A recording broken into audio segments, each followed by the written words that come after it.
गोंदिया जिल्ह्यामध्ये malaria, dengue आणि चिकुनगुनियाचा वाढता प्रकोप.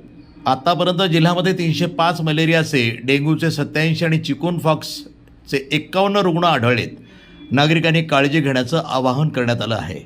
घरातील कूलर, कुंड्या आदी ठिकाणी जास्त दिवस पाणी साचणार नाही याची काळजी घ्यावी.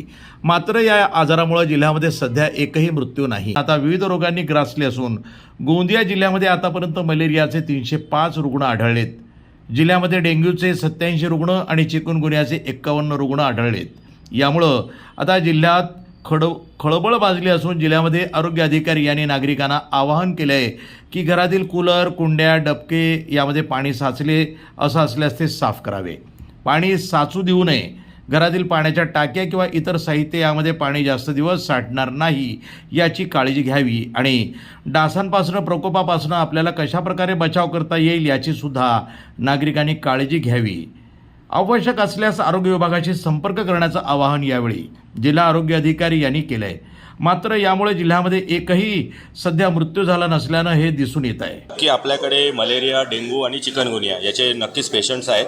आतापर्यंत उन्हाळ्यामध्ये आपल्याकडचे काही पॉप्युलेशन तेंदूपत्ता किंवा याच्यासाठी जात होतं, तर ते मायग्रेटरी पॉप्युलेशन जे आपल्याकडे जेव्हा वापस येत होतं तर त्या सगळ्यांना आपण RDK टेस्ट करून जे पॉझिटिव्ह निघाले असेल त्यांना आपण उपचारावर आणलं. हिवताप अधिकारी यांच्यातर्फे जे काही आपली टीम आहे त्यांची टीम आणि आरोग्य विभागाची, जिल्हा परिषदची जी आपली टीम आहे त्या सर्वांनी त्याचं सर्वेक्षण केलेलं आहे. परंतु आता मात्र आपल्याकडे जे पेशंट निघत आहेत ते मात्र आता इन्फेक्शन आहे. आपल्याकडे मलेरियाचे साधारणतः 357 रुग्ण आहेत, 305 रुग्ण आहेत.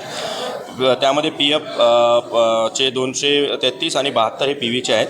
डेंग्यूचे 87 आहेत आणि चिकनगुनियाचे 51 आहेत. यामध्ये एक मेन कारण हेच आहे की जे डबकी आहेत, पाण्याचे जे काही पाणी जिथे जमा होत आहे, स्वच्छता महत्त्वाची आहे. आपल्याकडे डबकी साचत आहे, गुरंढोरांचे हे असे जिथे लोक हे पाणी पितात किंवा गावागावात जिथे डबक्या साचलेल्या आहेत ते सगळं साफ होणं अत्यंत गरजेचं आहे.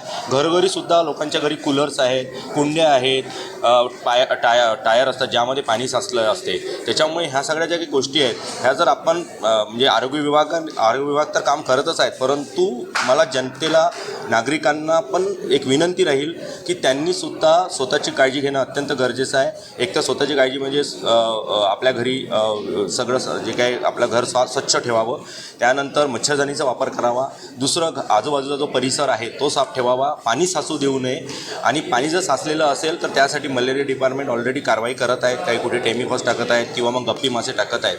परंतु त्याचप्रमाणे वेंट पाईप असतात आपल्या घरी, प्रत्येकाच्या घरी सेप्टिक ते आपले वेंट पाईप असतात, त्याला जाळी लावणे किंवा एक सुती कापड लावणे महत्त्वाचं आहे. कारण त्या आतमध्ये सेप्टिक टँकमध्ये डास अळ्या उत्पन्न होतात आणि त्याच्यापासून मग मलेरिया किंवा डेंग्यूचे डास निर्माण होतात. त्यामध्ये डेंग्यूसुद्धा आहे. डेंग्यूसुद्धा हा डासामुळे म्हणजे व्हायरल इन्फेक्शन आहे, पण तो पण डासामुळेच होणारा आजार आहे.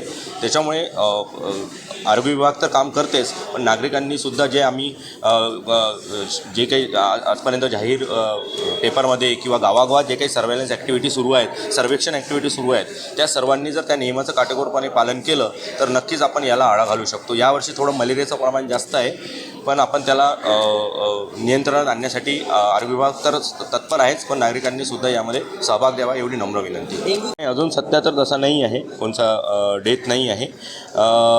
केसेस मात्र निघत आहेत आपल्याकडे. प्रतिनिधी राधाकिशन चुटे, गोंदिया.